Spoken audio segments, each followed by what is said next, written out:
네, 우리 옆 사람에게 하나님은 좋으신 아버지십니다. 예, 다시 한번 좋은 아빠 되십니다.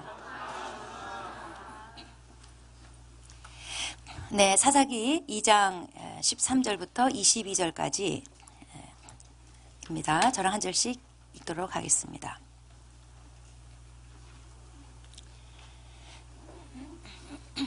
곧 그들이 여호와를 버리고 바알과 아스다롯을 섬겼으므로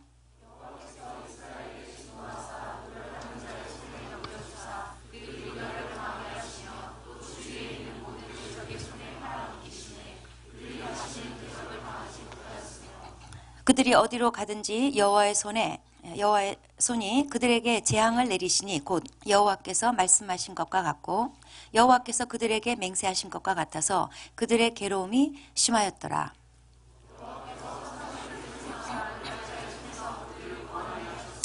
그들이 그 사사들에게도 순종하지 아니하고 오히려 다른 신들을 따라가 음행하여 그들에게 절하고 여호와의 명령을 순종하던 그들의 조상들이 행하던 길에서 속히 치우쳐 떠나서 그와 같이 행하지 아니하였더라.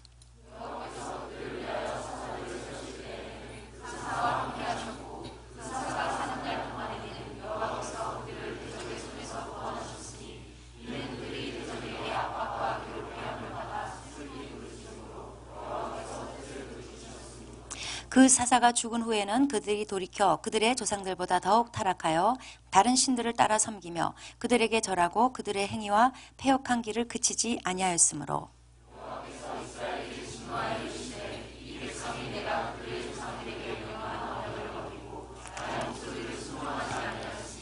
나도 여호수아가 죽을 때에 남겨둔 이방 민족들을 다시는 그들 앞에서 하나도 쫓아내지 아니하리니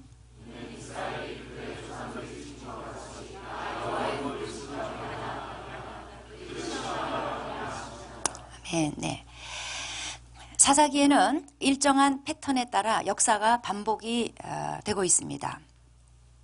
그림을 한번 다시 보시겠습니다. 자, 하나님이 이스라엘 백성을 구원해 주시고 건져 주시고 그들에게 평안이 찾아옵니다. 그렇지만 얼마 못 가서 그들은 타락을 합니다. 그러면 이제 하나님께서 그들을 징계하시죠. 그러면 이제 못 살겠으니까 또 막 하나님을 찾아요. 기도합니다. 그럼 하나님께서 또다시 구원해 주셔요. 오늘 본문은 이렇게 되풀이되는 악순환이 개괄적으로 요약되어 있습니다. 앞으로 이후에 사사기 얘기는 다 이런 식입니다. 자, 하나님이 이스라엘 백성을 구원해 주셨어요. 여호수아를 통해서 가나안 거점 도시들을 정복하게 해 주셨습니다. 그리고 이제 가나안 땅의 패권이 이스라엘로 넘어가게 됐습니다. 그러니까 이제 평안이 찾아온 거죠. 여기에 대해서 이 앞에 여호수아서에는 21장 44절에 여호와께서 그들의 주위에 안식을 주셨다고 그랬어요. 그래서 그들과 맞선 자가 하나도 없었다고 했습니다. 이제 뭐 무서울 게 없습니다. 평안이 찾아왔습니다. 그러나 이렇게 계속 살면 얼마나 좋겠습니까? 이제 상황은 타락으로 바뀝니다. 그게 오늘 13절 말씀입니다. 곧 그들이 여호와를 버리고 바알과 아스다롯을 섬겼다. 자, 아스다롯은 누구냐면 바알의 배우자 신이에요. 배우자에 해당하는 여신입니다. 그것도 한두 명이 아니라 한두 개가 아니라 복수형의 아스다롯은 다산의 신입니다. 그렇게 되자 하나님께서 징계하십니다. 14절 내용인데 이제 하나님이 이스라엘 백성을 노략자의 손에 넘겨주셔요. 주위 대적들의 손에 이스라엘을 팔아 넘기시니까 이 대적들을 당해내지를 못하게 되는 겁니다. 이스라엘 백성이 하나님한테 순종할 때는 가나안 족속을 하나님이 이스라엘한테 넘겨주셨죠. 그래서 아무리 철병거를 가졌어도 이길 수 있었어요. 반면에 이스라엘 백성이 하나님께 순종하지 않으면 더 이상 하나님의 능력이 함께하지 않습니다. 하나님이 싸워주시지를 않아요. 오히려 노략을 당해요. 대적을 당해낼 수가 없게 돼요. 이게 징계의 형태입니다. 그렇게 되니까 15절 보시면 어디로 가든지 여호와의 손이 그들에게 재앙을 내렸다는 겁니다. 본래는 이스라엘 백성이 순종하면 옛날에 신명기 28장 6절에 약속해 주시기를 내가 들어와도 복을 받고 나가도 복을 받고, 그러니까 어디를 가든지 순종만 하면 어디 가서 뭘 하든지 하여튼 간에 내가 복을 주겠다, 그렇게 약속했던 사이였어요. 그런데 이제 이스라엘 백성이 순종하지 않으니까 들어와도 재앙, 나가도 재앙, 어디로 가든지 하나님의 손이 그들에게 재앙을 내렸다는 겁니다. 이거는 새삼스러운 일이 아니라 여호와께서 이미 말씀하신 것과 같았다. 이게 15절 말씀이에요. 즉 하나님 말씀이라는 것은 우리가 들어도 되고 안 들어도 그만인 그런 명령이 아니에요. 순종해야만 하는 명령이라는 것을 이스라엘 백성에게 알게 하시는 거예요. 그래서 어딜 가든지 지금 재앙이니까 이스라엘 백성들의 괴로움이 아주 심했다는 겁니다. 그러니까 이제 못 살겠으니까 18절 보니까 이스라엘 백성들이 하나님께 막 부르짖어요. 그들이 대적에게 압박과 괴롭게 함을 받아 슬피 부르짖었다는 거예요. 그래서 하나님께서 뜻을 돌이키셔서 그들을 이제 기억해 주시는 거예요. 야고보서 2장 13절에 긍휼은 심판을 이기고 자랑하느니라 그랬어요. 하나님이 심판하시지만, 잘못할 때 징계하시지만 그게 하나님의 본심은 아니기 때문에 또 막 하나님께 부르짖고 하나님을 찾으면 하나님이 또 뜻을 돌이키셔요. 이게 바로 긍휼이 심판을 이긴다는 뜻이에요. 그래서 이스라엘 백성을 그 상황에서 건져주십니다. 어떤 방식으로 건져주시냐면 16절에 보니까 여호와께서 사사들을 세우사 노략자의 손에서 그들을 구원해 주시는 방식이었어요. 이 사사기에는 하나님이 이제 사사 누구냐면 하나님이 이스라엘의 왕정 시대 이전에 세워주신 통치자들입니다. 간헐적인 통치자인데 세습되는 건 아니었습니다. 그리고 이 사사에 대해서 뒤에 3장 9절에 보면은 사사를 구원자라고도 표현을 했어요. 자, 이스라엘 백성이 이렇게 하나님의 은혜로 구원을 받았으면 여기서 끝나야 되는데 여기서 끝나지 않죠. 다시 악순환의 역사가 계속 되풀이돼요. 더 심하게 나빠집니다. 19절에 보면은 사사가 죽은 후에는 그들이 돌이켜 그들의 조상보다 더욱 타락했다는 거예요. 그래서 하나님께서 21절 22절 말씀에는 가나안 족속을 쫓아내주지 않겠다는 거예요. 남겨두시겠다는 거예요. 그래서 그 남겨둔 가나안 족속을 이제 이들을 계속 시험하는데 쓰시겠다는 거예요. 즉 징계의 도구로 쓰시겠다는 겁니다. 자, 이스라엘 백성은 노략질을 당하고 괴로울 때는 하나님께 살려달라고 부르짖었어요. 그런데 하나님이 살려주시면 또다시 죄의 길로 빠르게 달려갔습니다. 베드로후서 2장 22절에 이런 상황을 가리켜서 베드로가 개가 그 토했던 것을 다시 먹는 것 같다 이렇게 표현했습니다. 사사기가 이런 연속적인 악순환을 기록하고 있는 것은 우리 인간 안에 집요하고도 뿌리 깊은 죄성이 있다는 것을 보여주려고 하는 거예요. 예레미야 17장 9절에 만물보다 심히 거짓되고 부패한 게 인간의 마음이라는 겁니다. 그걸 지금 드러내 보여주고 있는 거예요. 이게 남의 얘기가 아니에요. 또 이런 와중에 하나님께서 사사를 보내가지고 구원해 주신 거, 이거는 인간의 구원은 인간은 구원 문제에 있어서 전적으로 무능하다는 거, 행위로 구원받고 자력으로 구원받는 건 불가능하다는 걸 보여주시면서 구원은 오직 하나님이 보내신 사사이신 구원자 예수로만 가능하다는 것을 계시해주고 있는 거예요. 우리의 구원은 하나님이 구원자이신 사사 예수 그리스도를 보내셔서 성립이 됐습니다. 그런가 하면 예수 믿고 구원받은 그리스도인들에게도 사사기의 이스라엘 백성처럼 같은 패턴이 반복된다는 거예요. 우리 지난번에 봤던 표를 다시 한번 보겠습니다. 보편적인 그리스도인의 삶은 이렇습니다. 구원받아요. 그래서 삶이 회복돼요. 그러면서 평안과 번영이 따릅니다. 그러면 꼭 타락해요. 죄져요. 또 하나님이 사랑하시기 때문에 가만히 안 놔두죠. 징계하셔요. 심지어 심판도 하실 때도 있어요. 그러면 또 못 살겠다고 회개하고 기도하고 하나님 찾습니다. 그러면 또 하나님이 긍휼히 또 심판을 이겨가지고 또 건져줘요. 그럼 삶이 또 회복되죠. 여기서 끝나면 얼마나 좋겠어요. 한 바퀴 돌았으면 됐지. 예? 이 평안과 번영에 머물면 얼마나 좋아요. 예? 우리 사랑하는 게 전 교인이 전부 다 평안과 번영에만 머물면 나도 그냥 팔자를 고칠 것 같아 그냥. 예?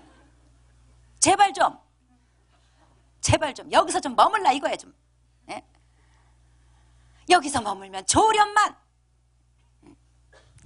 어려울 땐 하나님 자꾸 부르짖어 기도하고 그래서 다시 살만 하면 다시 마음대로 살아요.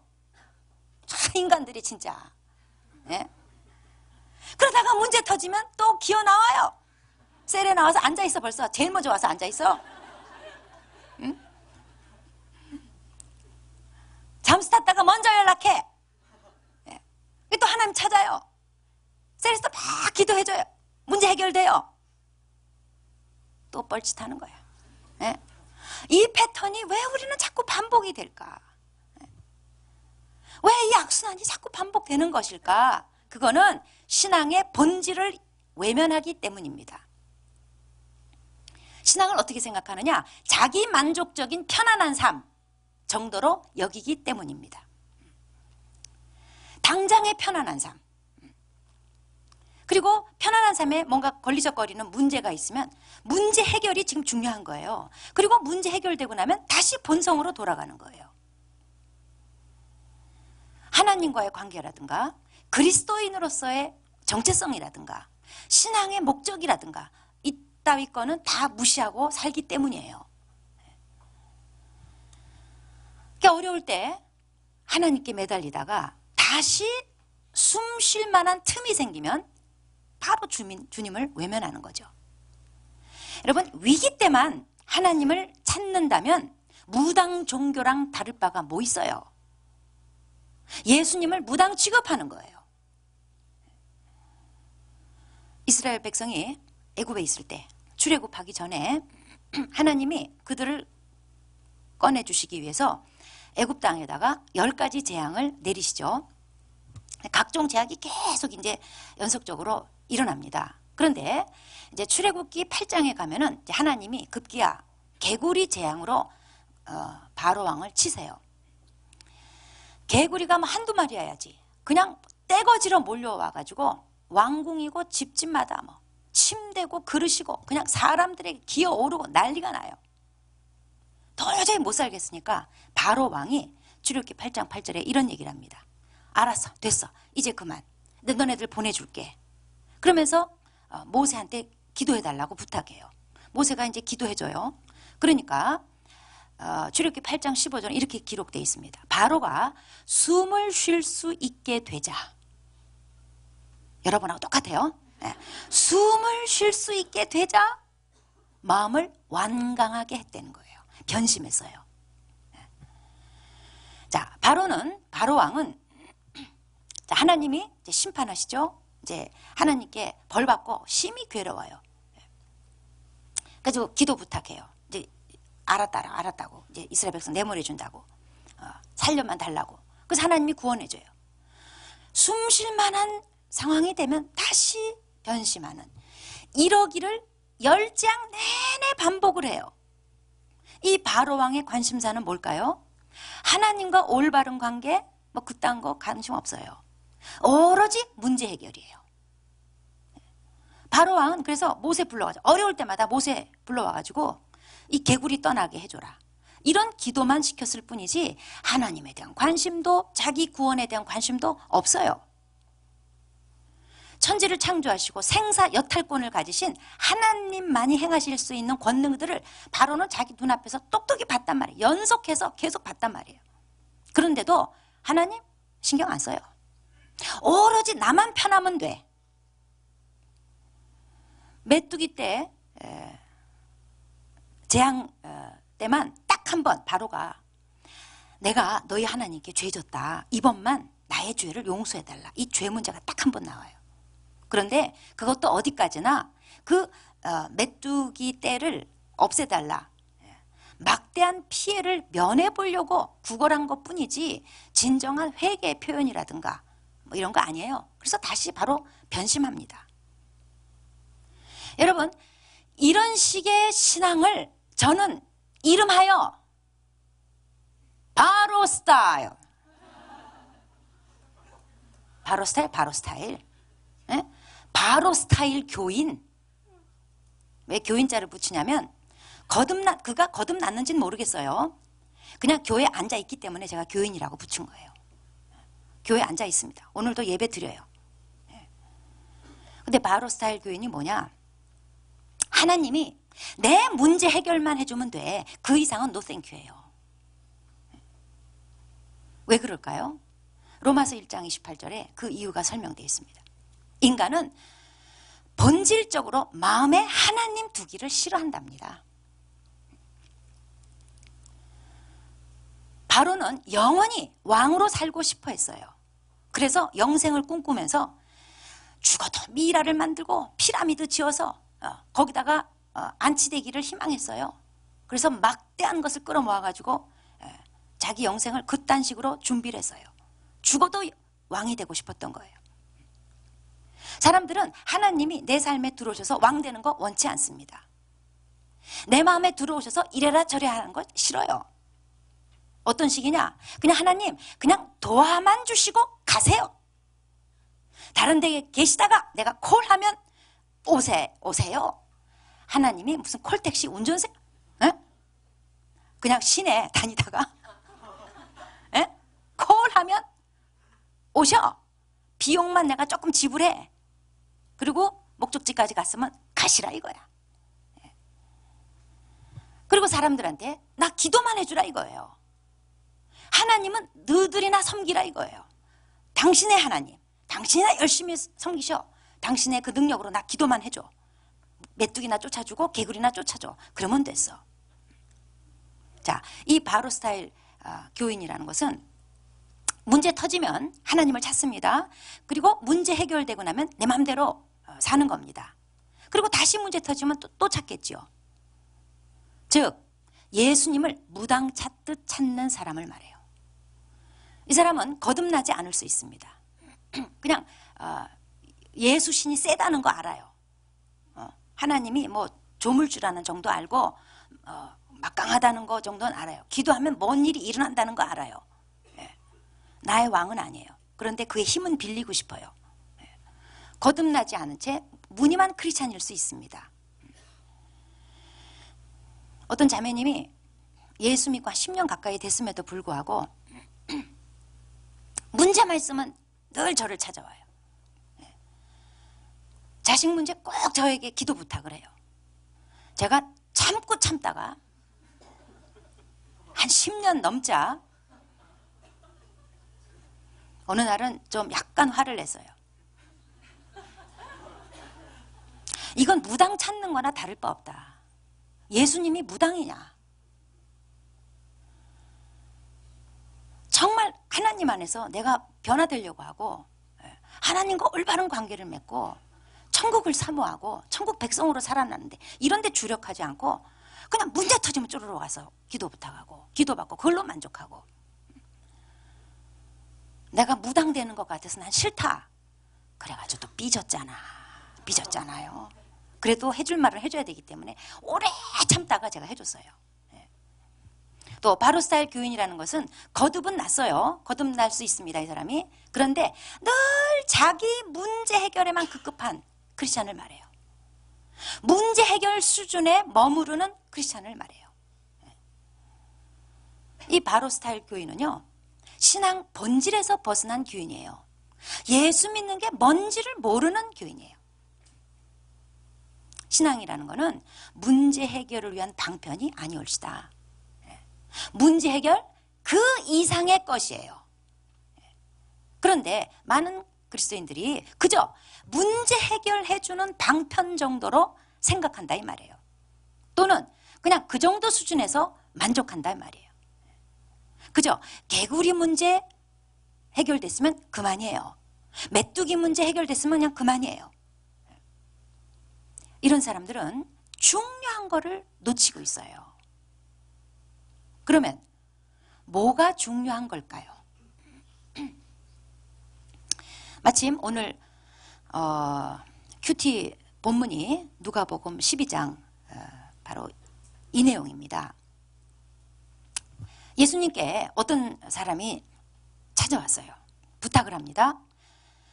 선생님, 내 형한테 유산 좀 내놓으라고 해주세요.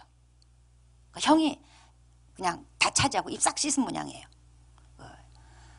예수님의 권위를 빌려가지고 그거 좀 어떻게 분쟁을 조정해 보려고 찾아왔어요. 그럴 때 예수님께서 단칼에 그의 부탁을 거절하십니다. 그러면서 하신 말씀이 내가 무슨 물건 나누는 자냐. 누가복음 12장 14절 말씀이에요.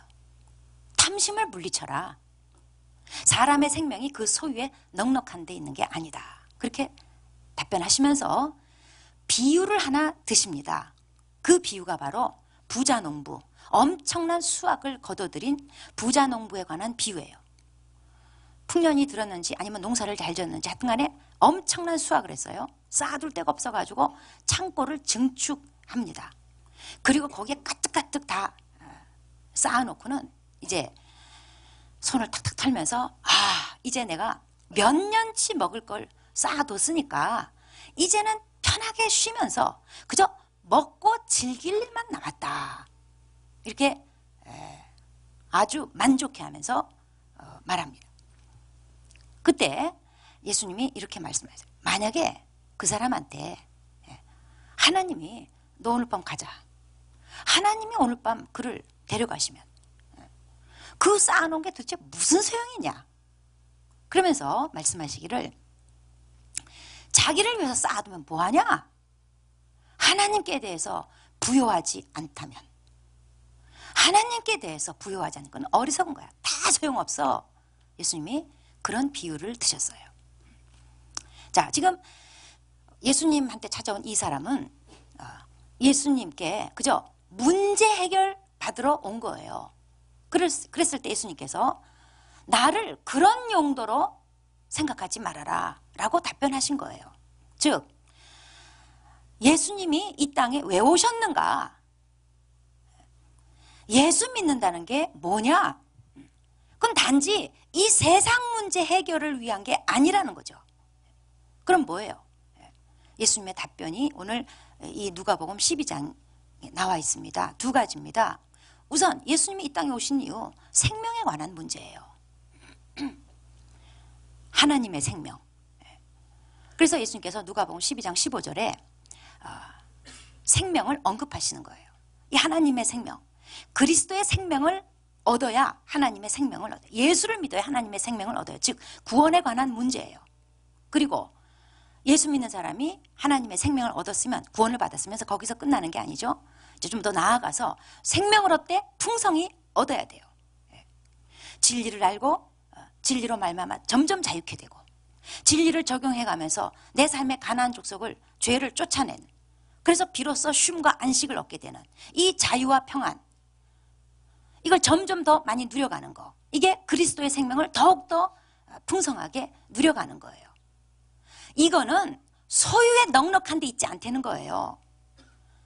이 세상에서 뭐가 잘 되고 더 많이 가지고 더 높아지고 이런 것하고 아무 상관이 없다는 거예요. 유산을 더 많이 내가 차지하는 그런 문제 있지 않다는 거예요.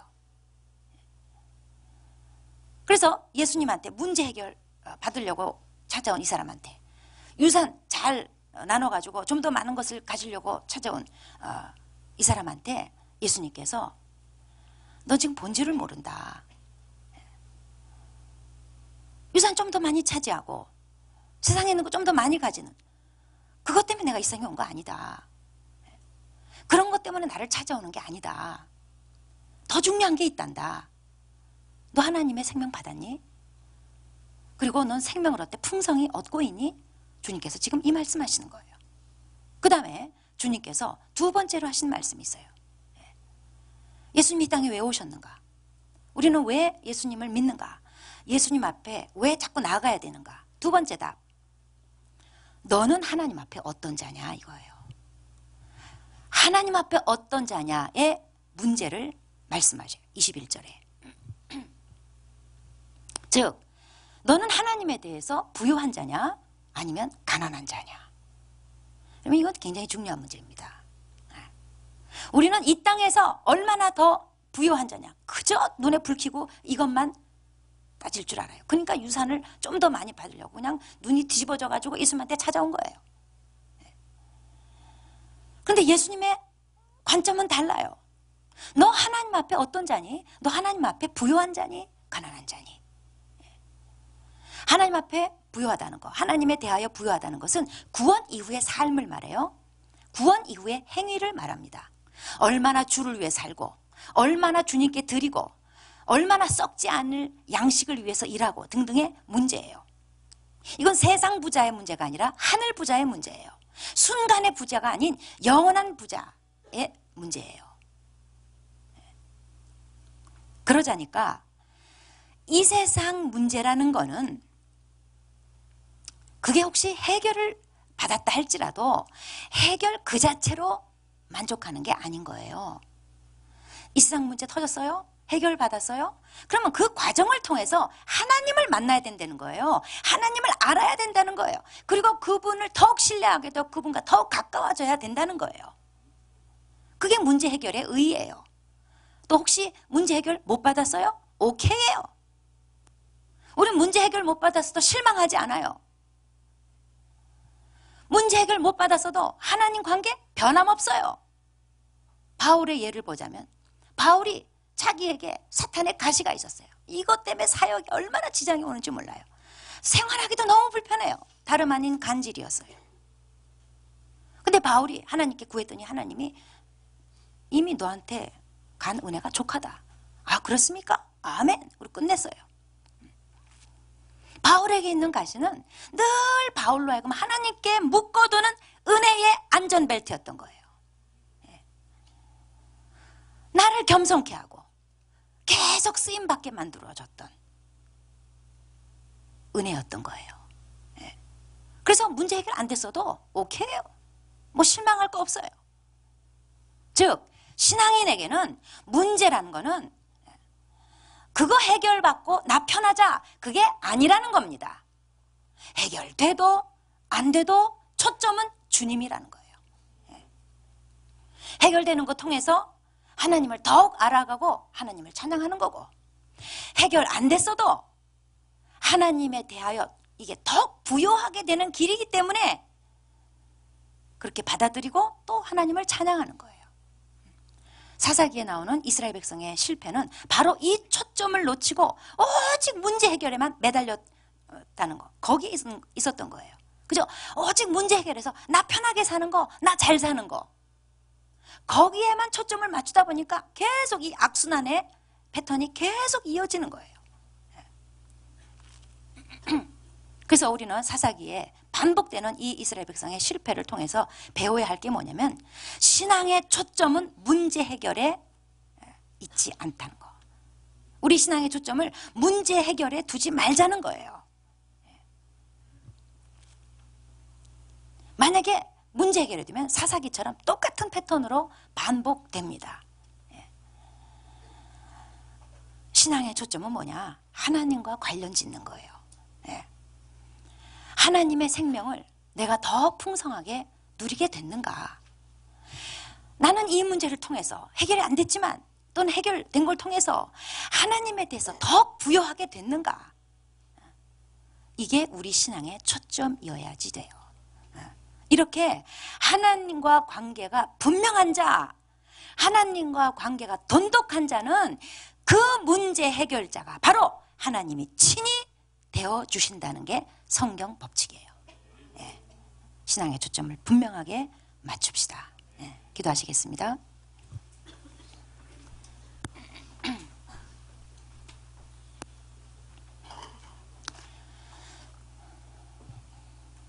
네, 요즘 나에게 제일 큰 문제를 한번 생각해 봅시다. 그게 잘 해결되건 아니건 요즘 나에게 있는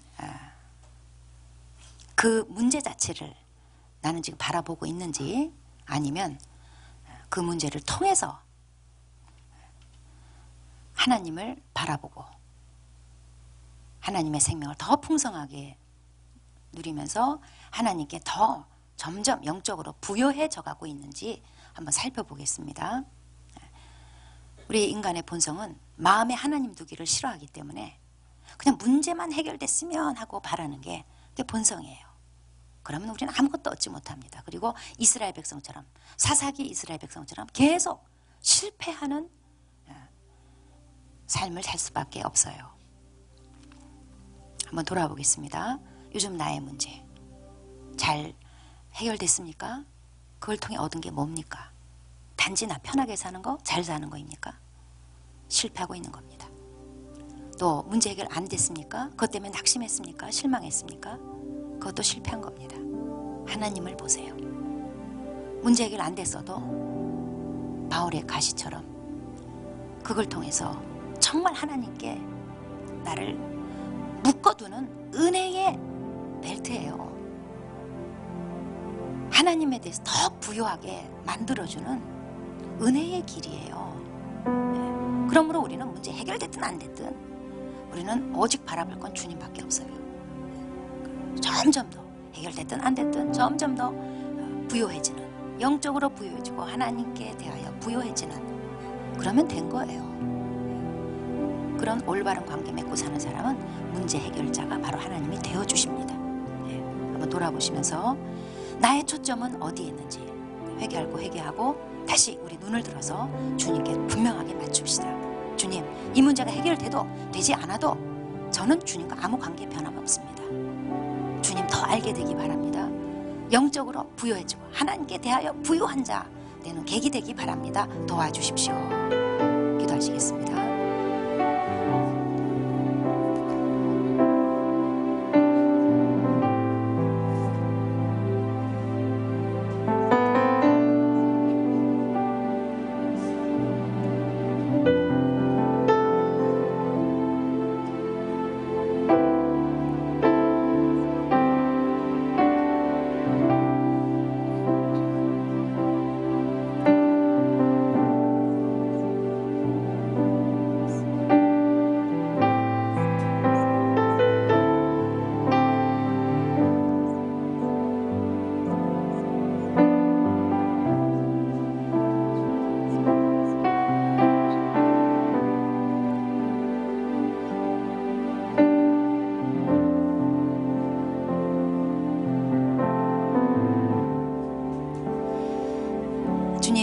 모든 상황 속에서 주님을 바라봅니다.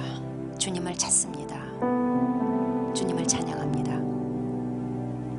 주님, 실패한 이스라엘 백성처럼 늘 문제 해결에 급급한, 나 편하게 살고 나만 잘 살면 하나님 금세 잊어버리는, 하나님과 상관이 없는 아버지, 그런 악순환을 반복하지 않도록 주여 도와주십시오. 아버지, 신앙은 문제를 해결하는 것이 아니라 그 위에 있는 것임을 기억하게 도와주십시오. 주님, 문제를 통해서 나를 만나기 원하시고 하나님을 보여주기 원하시고 나를 겸손케 하기 원하시고 또 부욕케 하기 원하시는 하나님의 뜻을 깨닫고 하나님께 초점 맞추고 하나님의 생명을 풍성히 얻고 또 하나님께 대하여 부요해지는 열매를 맺는 자가 되게 하여 주십시오. 아버지, 그러므로 문제에 매이고 문제에 휩싸여 사는 자가 아니라, 문제 해결됐다고 그것만 가지고 즐거워하고 좋아하는 자가 아니라, 편하게 살게 됐다고, 잘 살게 됐다고 그것으로 만족하는 자가 아니라, 또는 문제 때문에 나는 힘들게 됐다고, 어렵게 됐다고 그것 때문에 낙심하는 자가 아니라, 그걸 초월해서 이 문제를 통해서 나에게 뭘 깨닫게 하시고 무엇을 주시기 원하시는지, 나를 어떻게 변화시키기 원하시는지, 어떻게 하나님께 부유하게 되기 원하시는지 그걸 깨닫고 겸허하게 받아들이고 하나님과 돈독한 관계를 맺어가는 복된 그리스도인이 되게 하여 주십시오. 그럴 때 하나님이 친히 내 모든 문제의 해결자가 되어주시는 삶을 경험하게 하여 주시옵소서. 예수님의